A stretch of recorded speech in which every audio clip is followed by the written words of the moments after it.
What's going on, everyone? This is Tim Harstead with Kale Realty. Wanted to give you guys a little more information to landlords and as well as to renters on why we're seeing more and more move-in fees in Chicago and less security deposits.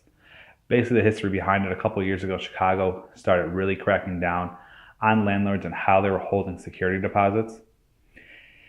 And landlords were getting fines, $10,000, $20,000 fines for holding security deposits in the wrong spot.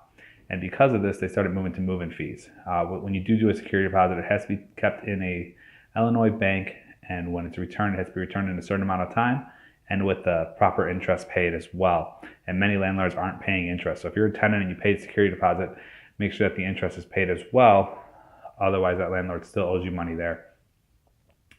Because of all this, landlords are getting smarter, and they started switching to move-in fees, which aren't as regulated. The only real regulation on the move-in fee is it can only be up to half of 1 month's rent.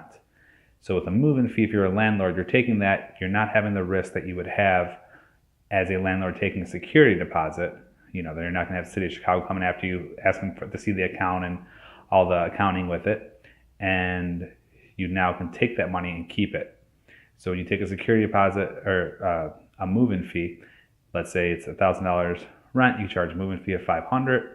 That move-in fee is yours. You're not giving it back. If you have 3 or 4 apartments and you're charging that, instead of that $1,000 to each person that you have to give back, you're collecting $500 a person.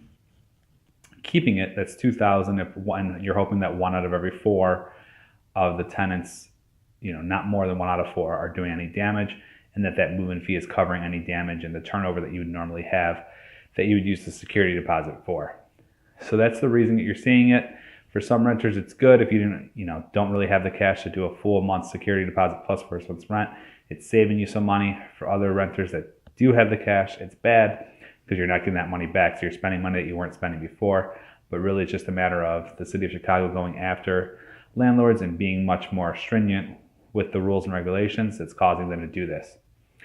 Again, my name is Tim Harstead with Kale Realty. If you have any questions on buying or selling or managing your property, give us a call, 773-547-1546.